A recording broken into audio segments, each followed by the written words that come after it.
У меня такой вопрос. Какие самые запоминающиеся моменты со времен войны?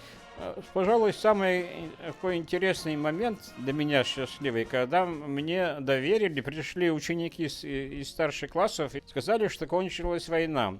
И мне бригадирил поручил съездить в отдаленные деревни и села, объявить женщинам, что кончилась война и что можно уйти с работы пораньше. И я помню, как многие женщины плакали от радости, что кончилась война.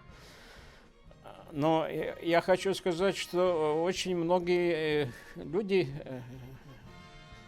к этому времени уже настолько не то чтобы очерствели, они привыкли ко всему, но все равно не верили, что ее муж, там брат вернется, отец, но очень много не вернулось. Вот в нашей области 33 тысячи людей не вернулось с войны, в том числе 3 родных брата моего отца. Брат дядя Миша, танки сгорел, учитель из Котловского района, Федор брат и самый младший Евгений. Прямо с 10 класса ушел на войну и погиб под Москвой. То есть у нас каждый 10-й погиб.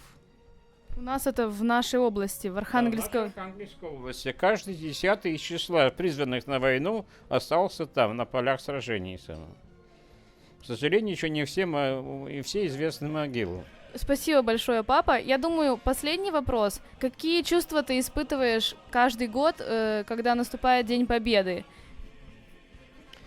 Вы знаете, чувства очень сложные. И вот я в последнее время стал чаще бывать на кладбище. Хотя я в свое время, работая в газетах, много собирал материалы о ветеранах, посещал их места захоронения, собирал материалы в архивах, публиковал в газетах и книгах.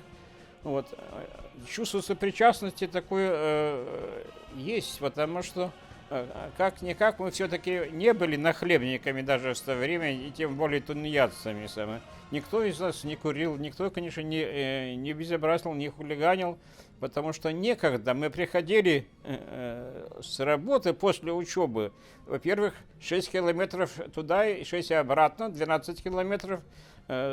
Усталость наступала даже, хотя мы приходили домой, носили воду, кололи дрова и стояли в очереди.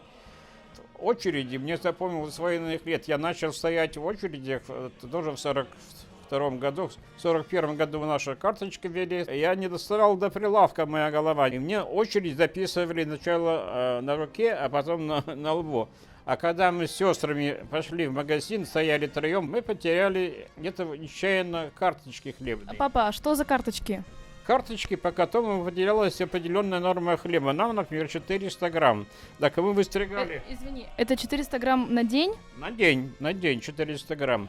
Так, чтобы найти эту карточку, младшая сестра сбегала за ножницами, и мы с сестрой на коленках ползали, остригали траву, чтобы найти эти карточки, потому что это была очень серьезная проблема, когда не хватало хлеба. Я не говорю уже о каких-то сладостях или чего. Спасибо большое, папа. Спасибо.